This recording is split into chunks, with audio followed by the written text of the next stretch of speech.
You're a creative person, quite good at it, and somewhat of an accomplished wordsmith. I really want to go into that, but before we do that, I'd like you to discuss your latest play, which I've seen and I think is absolutely brilliant, More Than Tea and Scones. Yeah, well, the idea came for two things. If I think back, after I finished my last production in 2020, I was sort of in that space where you're looking for new ideas or thoughts about what else to do. I did see an ABC broadcast talking to one of the state members in New South Wales, CWA, and she was just talking about a lot of the things that the CWA had achieved nationally, which was helping domestic violence victims, supporting medicinal marijuana, getting the rumble strips on the side of the road, the white lines, you know, just big issue ticket items that I think a lot of the people just wouldn't know about. And the CWA is very, very much works behind the scenes, and they don't blow their own trumpet in many ways, but they've done enormous things in disaster support. You know, when cyclones or floods or drought, they come in with fundraising that they do off the smell of an oily rag, and they give money, and you know, it's a volunteer organization. So a lot of that attracted me to it.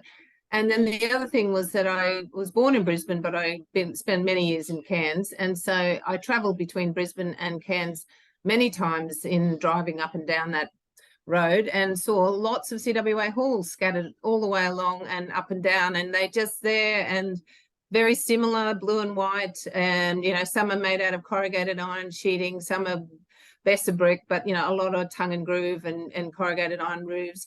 And I just got interested in who's behind all these you know, halls that exist in community and what happens there.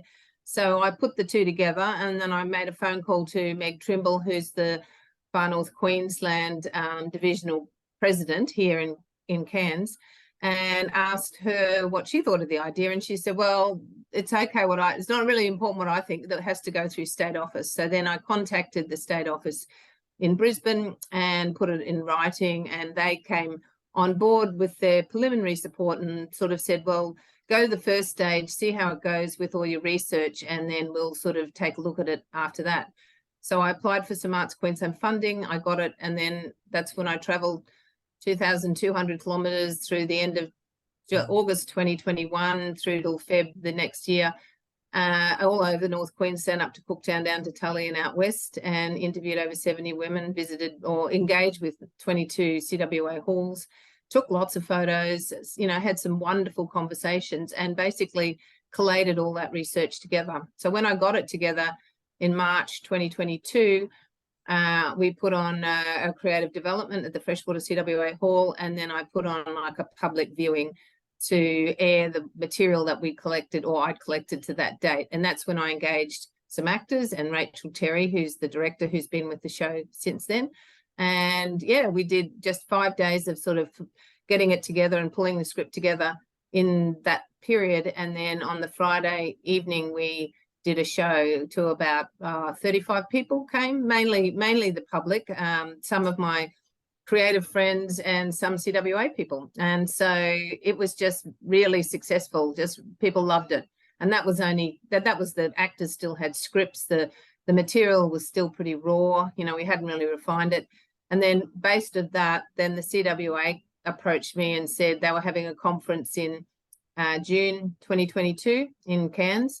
They call it the Far Northern Conference. So it meant that all the state executive and all members all the way up and down the coast of Queensland were coming to Cairns for the conference. So they asked if we could put on some of the show for them at the Earlville CWA Hall. So we did that. And again, actors were there, but they had scripts in hand. We did some of the different, you know, narratives. We didn't do exactly what we'd done in Freshwater, to try out some different ones. And yeah, and that was really successful. They loved it. So that was all CWA, including the state president, you know, viewed it at that point. So we knew by then we had a pretty good product. And then so further work went into it in between the next 6 months. And I think too, I did apply for some more funding at that time, but because of the floods in Queensland and everything, a lot of the money got diverted out of arts pools and into other stuff, which was fair enough at the time. So then we did a scent sale, which is what CWAs do at the end of November 2022 as a bit of a fundraiser for this production, but also to just do more of the show there. So we sort of did 3 little mini versions last year, and you know, it was always really successful. And so then I got more Arts Queensland funding. I applied for the Australian Cultural Platform with Tim Fairfax's encouragement, who, if you might know, he's a philanthropist in Australia, Tim Fairfax Foundation. His grandmother was the initial president of the Queensland Country Women's Association in Brisbane in 1922. So he's very much knows about the CWA. So he said if I launched the Australian Cultural Platform as a fundraising thing, it's like a GoFundMe thing, except it's under a cultural banner, you know, but it means that people's donations are tax deductible. So I set that up. It's not, you know, you can't just do it overnight. You've got to gather information, and it's got to be quite legitimate because it goes through the Australian Tax Office. But once I did that, then he put in money, and other people put in funds. And so I raised quite a bit of money through there, and the scent sale, and other people donated money. And with that, combined with the Arts Queensland funds, we had enough for a production. So that's when we went into production headspace in the beginning of this year, and I picked out some dates. I said, not in the cyclone season, you know, not when it's too hot, you know, do it when after all the holidays with Easter and all the public holidays around May and that.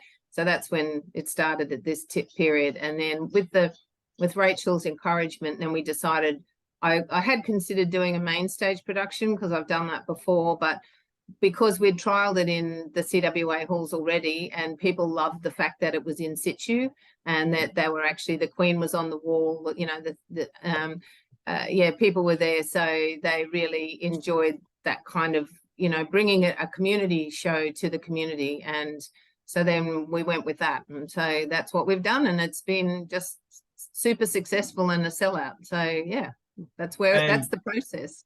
And I understand there are still a few more shows. Where and when can Yeah, there's one at Cooktown this Saturday. So we're gearing up for the Cooktown Shire Hall.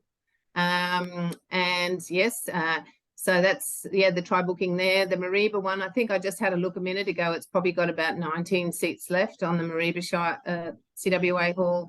And then Tully the following weekend as an evening show. And then Miller Miller's the final show up on the Tablelands at 2 p.m. And I was told that was a really good time to pick on Miller Miller because it fits in with the cow milking. Yeah, that's right. That's when the afternoon milking is getting. Yeah, so it comes in after that. And the Miller Mill is quite a big hall. It's a really nice big space, so we can fit a lot in. And the other thing that's lovely about so many of these halls is that they've got beautiful wooden floorboards, you know, and you know they just have a really warm vibe to them. Like the Tolga Hall, you know, gorgeous wooden floorboards, and just how the whole halls are set out, and then the actors just love working in them. And then the Cooktown Shire Hall we couldn't do it in the Cooktown CWA Hall because it's a bit too small, and it's right on the top of the hill at Charlotte Street. So the Shire Hall there has been renovated in the last 2 years, I think. And so it's a big old Queenslander building, again, beautiful, you know, wooden floors, big, she called it, this is the actual name of the fans, big ass fans. They're those really huge, big, monstrous fans that they have. Yeah, so there's 2 of those, and there's a bit of a stage at the back. So it's a really lovely Queenslander style aesthetic for the space there. So we're doing it there, but the CWA women are all coming down. They're going to put on food and a bar, and, you know, so it'll be an event for Cooktown on this Saturday night. And then we travel back to Mareeba on the Sunday afternoon and do it all again there, and then come back, have a week off, and then we have the final show at Tully and Miller Miller. Yeah. Well, it's all very exciting, and the thing I love about it is that finally, you know, a play that's not a sneering, mocking, snarling. You know, there's so much rubbish that's being produced nowadays.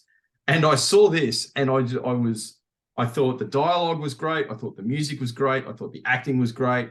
Thought the theme was great. I genuinely just loved it, and it was such a positive thing, and it celebrated.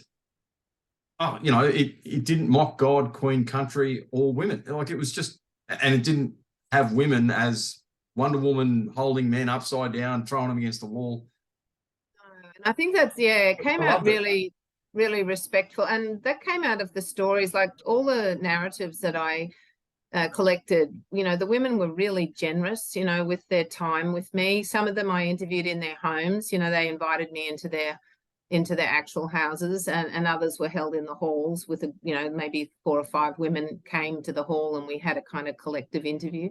And yeah, so they shared really, you know, lovely stories and heartfelt stories, and ones that nearly had me in tears while I was trying to do the interview, but they were just really generous, and then some hilarious, you know. So it was this combination of, and then I think that was the skill of the director, because she's able to work out the sequence of all the narratives. So we sort of put when I finished the stories, we laid them all on the table and then worked around how you put them together so that you're sort of, you know, balancing what the audience is seeing, like with a longer piece than a shorter piece, with a funny piece and a emotive piece, and so that you're getting people on that, you know, that journey that's, you know, going through, and it's not sort of to one thing or another, you know. Yeah, Exactly. And you know, the CWA are excellent. I just come out of the police recently, and my service has been disproportionately country or rural, remote, or regional centres. And I can tell you, like the CWA, like you said, I just love them so much, because you would see them at the disaster centres. Like, you know, we'd be working our guts out and stuff like that, and someone would come up and shove a mince roll in your hand. Like, it'd just be the best thing, and a cup of tea in your hand. And as well as that, like sometimes we even had major incidents where were totally unplanned. You just had to set stuff up, and you're feeding the SES, and you're feeding these coppers that have come in. You're feeding all these, you know, volunteers. There's all this stuff going on. So it's a search or it's something like that, you know, or even, you know, we had one that was a kind of like searching for like a manhunt, basically. And the CWA did all the logistics. That was so good. And the food was awesome.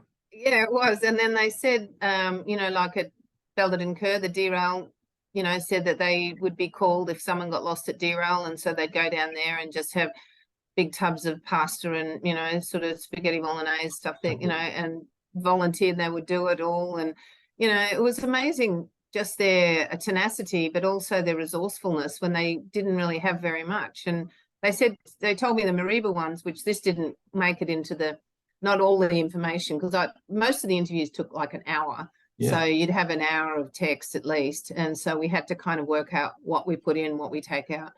But the Mariba women, they were helped when the Lotus Glen Correctional Centre was being built. And so they just need for the staff and the workers, so not for, you know, the correctional centre itself, but when the building was being actually constructed and people were there. So they were asked to cater for it. So it was over like 6 weeks. And so they were using their own pots and pans and kitchens and whatever. And they were cooking all this food. That's so cool. And then bringing it to this work site that was basically just, you know, tents and people, whoever was doing the construction.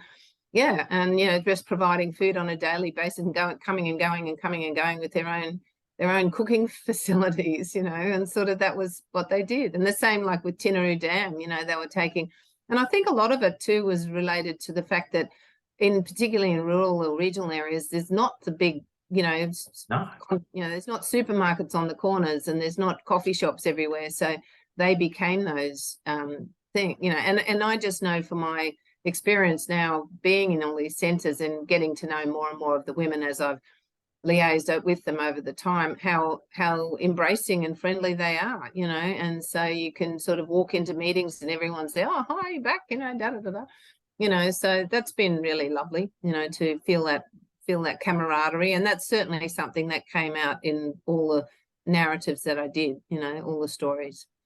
Yeah, so, yeah, they do. They back each other up. And it's no picnic being a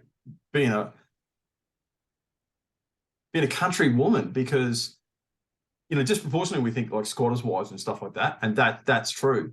But it's not just them. Like it's the coppers' missuses. It's the, you know, these women that come in there, and I can tell a story that my wife that my wife said. Like, my wife's an accomplished woman. She's a good cook, a great house, you know, a great builder of the house. She's obviously the linchpin of the family. The woman's only real fault is bad taste in men. So the distance education people were basically the CWA. So when the big distance education camp was organised, so for all these kids, so all these kids came into Laura from all over the Cape, you know, and there was, you know, there's not much there. And all these amazing women just made stuff happen. And Kate came back just going, oh, it was so good to be around all these women who understood what it's like to be a copper's miss, is kind of isolated and it's no picnic. I'm out in the bush kind of stuff. Like it's a small, but by the same token, that there are these just amazing women that just make stuff happen. It just happens. Yeah, they do. Yeah, And then, and they sort of just rise to occasions all the time. I think with this disaster relief fund, you know, the rural crisis, you know, one of the ones that will send money, not stuff, in the play, but it's about giving funds that go into vouchers. So they don't give out money, but they give out store credits, or they pay people's rates bills, or they pay the car insurance or car registration, or things like that that are really practical. But they don't sort of say, here, you can have, you know, $1,000 or something handout. Because when you think about it, a lot of the disaster relief that comes through governments can be exploited by people, you know, whereas this way it goes to the people, they'll pay the bills, but they'll pay the bills rather than giving it to people to do whatever they want with it, you know. So I think it's a really targeted way of helping people, and, you know, and it does, you know, it's good. It's not just the exploitational aspect, Angela. Like one of the other things that happens there is, done badly, or like, you know, with the best of intentions of this, because it's welfare really. So, you know, you get this welfare relief. If it's done badly, it creates dependence and makes things worse. So we've found, I know a little bit about disaster management afterwards, obviously from the practical experience, but like we know that if it creates dependence and it facilitates dependence, it's counterproductive. And we find that these local organisations like the CWA and like your Rotary clubs and your, you know, your Lions clubs and stuff like that, they're the ones that are better at doing it. But wow, that is honestly, that's kudos to you, and big shout out to the CWA, big shout out to Meg Trimble. So to all you amazing members of the Country Women's Association out there, go and see the play. It celebrates what you do and who you are and your identity. And I'm sure Angela won't mind me saying this, it's well done. Like it's a good play. Like I'm not suggesting good. It is for the theme. It's entertaining. It's well written. It's yeah, we had, you know, part of just acquitting grants and things like that is you're required to, you know, get feedback. And so we've done all these feedback forms, and, you know, like I'd have to say close to 100%, maybe 99%. I mean, people, none of them are negative at all. You know, none of them, people just say it's fabulous. They've really enjoyed it, that, you know, they're really super positive. So we're just going through some of them today just to pick out, you know, the different ways that people have sort of reacted to the play and things like that, to sort of collate some of them together. But yeah, I mean, and I've been receiving since the shows, we've done 4 shows, I've just get text messages and emails and you know, messages through other forms, just saying, you know, phone messages, how much people have enjoyed it and it was just fabulous and things like that. So that's been nice, and I've been able to pass those on to the actors and the director, just telling them this is what's coming in from me, you know. So yeah, it's been good. And who'd have thunk it? Like something about the CWA, like it just kicking the backside. Like it's everyone saw it there before. It's sold out. Like people are. So, I know. Well, Tolga Main Street on Sunday was lined with cars and people queuing to get in. So, you know, and then we had to go down, and because we got them to count up the seats in the hall so we could sell, because I don't like selling tickets if you haven't got somewhere to sit, you know. So it's not so much if the halls weren't packed to the gunnel, but if there's not enough seats, you can't sell a seat, you know, that doesn't exist. So, but anyhow, some of the seats in the hall were a bit rickety. So we went down to the Tolga pub, and we borrowed 12 chairs from the bistro at the Tolga pub to put in the hall. So I think that's community helping community as well, you know. So yeah, my daughter was down there, you know, in the car, putting seats in the back of the car to bring back to the hall, because there was quite a few walk-ins and people that were staying at the Walkerman Caravan Park that had heard about it, and so they came down. And so you don't want to turn people away right at the door when they're there. So yeah, you then decide, okay, we've got to go to plan B, go and ask the Tolga pub for 12 seats.